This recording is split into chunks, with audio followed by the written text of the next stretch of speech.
I wanted to roll into our next topic, and this is something that's really important if you're thinking about buying a home, because so many people make the mistake of not shopping around for a mortgage. They go with one company that gives them the best fees and rates, and then we often learn that those fees and rates that were quoted aren't always true, or aren't always as transparent as they look.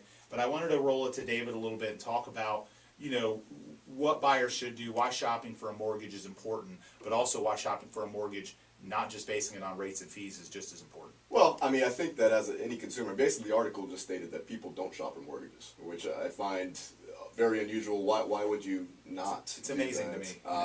Whether you're talking to me or anyone else, I mean, let's be honest. I mean, you're going to do this 4 or 5 times in your life probably. Yeah. And take recommendations, but do your homework, do your research, and don't just go to your local bank, or don't just take my word for it. Definitely shop it around. I mean, if I was a consumer, I would do it, and I encourage my clients to do the same. I mean, very confident in my own rates and fees, but you need to confirm that it's a good deal for you, number one.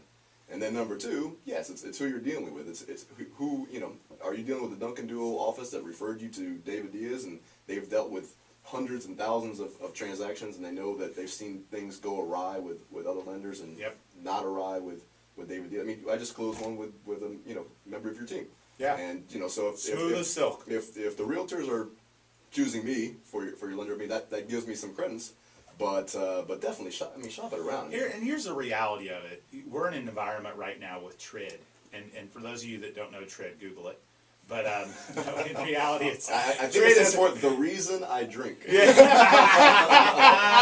that's the real estate community right now telling you that there's a lot of changes coming to real estate closings and how closings happen, and there's a lot of lenders that are prepared for it and a lot that aren't. And real estate closings for the next few months are going to be very challenging, and if a lender doesn't have their you-know-what together, it is going to be nightmarish for that home buyer. In fact, I can't tell you how often we have clients lose $1,000+ going after a home that they never could have qualified for, but the lender hoped and prayed that they could get their loan approved and knew, and then they spent money on inspections. Getting a talk with a good, honest lender up front that can get it to the closing table and service you and update you and keep you in the loop is so valuable. And I can tell you there are loan companies out there right now that will quote you rates and fees that don't seem believable. I would tell you usually if it's too good, if it sounds too good to be true, but secondarily that won't communicate with you. It will be a nightmare, and you may not actually get to the closing table. Right now, if we're in this staunch of a seller's market, home goes under contract, the listing agent's going to take backup offers. Sometimes they're going to be cash. Sometimes those people aren't going to have financing contingencies. And if you get all the way to the closing table and your lender drops the ball and doesn't execute and loses you that deal, how frustrating is it going to be? Oh, but they would have saved me 1/8 of a point, but you just lost the home of your dreams because they couldn't execute. It isn't just about the rates and fees, it's about their ability to close. Especially when we're talking about the newer buyer, the first-time home buyer that doesn't really know, and they're in this competitive market. Like 3 months, you start to go into that $125,000 to $175,000 market where there are tons of offers, and there's cash money, there's private equity, companies that are in there. If you listen to somebody who's not going to get you to the closing table, you lost that home, and you might not get another home. Or by the time you get another home, rates could be higher and prices are going to be higher, and that 1/8 point that you thought you were saving by going with that lender that couldn't get it at the closing table just lost you thousands of dollars, because by the time you find the next home and prices have risen, because let's face it, and I talked about the prices earlier in the show, and they haven't risen for the average, but for those low-priced homes, they're still raising, they're still going up. Right, and at the end of the day, I previously worked for a big bank, and I know the struggles and everything that goes along with working for a big bank, doing loans with one hand tied behind your back. The only way I came to Waterstone was knowing that we were extremely competitive, if not better than the big bank's pricing. So if you're finding something that's better than our pricing, better than big bank's pricing, let's take a look at that, because something doesn't sound right. Yeah, and I'll tell you, I think the other side of it is, even the big banks right now that have these humongous legal departments, they're so big that it's hard to get them to move when change happens. That's a concern I have right now. If someone comes in on one of our listings with it, let's say I'm looking at 2 buyers, okay, and we're a heavy listing company. We list more homes than any other realtor in Tampa Bay. If I'm looking at 2 offers from a client, one of them is from a local lender that, like a Waterstone Mortgage, okay? Let's say it's from you guys. I got a pre-qual from Waterstone Mortgage. Well, it's done. We're just taking it. No, but I got a pre-qual from Waterstone Mortgage, and then I've got a pre-qual from Big Bank, but it's the same offer. I'm going to be concerned as an agent giving advice to my client, and it's certainly the client's call. I'm just giving them guidance. I'm concerned about the big banks' ability to close right now with all the change that's happened, how quickly and how nimble they can be to adapt to an environment where they have to prepare the closing disclosure statement. They have to do all the stuff that they didn't have to do before. And I would just tell you, as a consumer out there right now, be very cautious about who you pick to do your mortgage. Be 100% convinced and assured that they know how to navigate through the new regulatory environment and all the new changes with how mortgages and closings happen, and that they can get you to the closing table. Because if they don't, the seller may not extend your contract. They may say, forget you, you didn't execute, now I want your escrow money. And on top of that, we got another buyer right behind you at a better price because so many people missed out on this home. So don't think that if your lender doesn't execute that they can save you. The lender has no say in the contract. If it doesn't execute by the closing date and the seller doesn't extend, you're out. And the seller may have another better offer behind you. You know, they may not come back to you. They may have lost faith in you. So picking the lender isn't just about fees and costs. They are not all the same. It is not a commodity. Every company has different service levels and different, you know, processes. And I would just tell you to be very cautious and do your due diligence and make sure you're with somebody like the Diaz duo of Waterstone Mortgage. You know, 844 Diaz duo. 844 Diaz duo. You know, again, 844. We're going to subliminate 844 Diaz duo.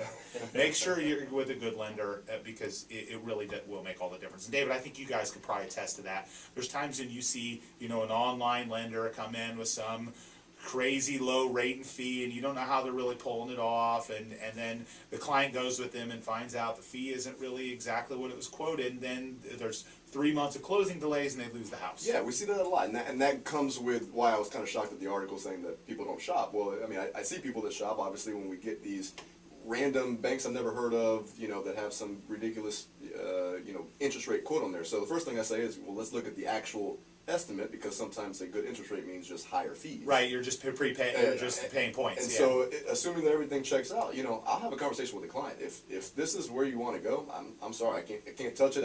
All my research, I don't see how they're doing it. Very rare that happens. I'm sure. Very, very rare. It's but usually more often, if that does happen, then they come back 3 weeks later. I can't tell you how many circle back buyers that come back because their deal has blown up at the 11th hour, and now we're circling back. You guys have saved deals for us where we've had them falling apart weeks before closing, and that's one of the things about a nimble mortgage lender like you guys is that you can get stuff closed pretty quickly when there's something that does. So if you're a buyer, let's say you're a buyer out there and you're under contract with someone that isn't at the Duncan Duo, shame on you.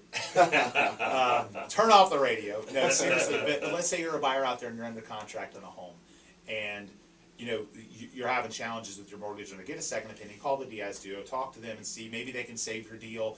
Maybe there's, you know, that's the other thing. There's so many little math things that can happen to get a deal to the closing table. Their debt to income is off by this, but they need to prepay this, or they need to get a little extra closing cost credit, or they need to do this, or sometimes it's about moving numbers around and getting creative.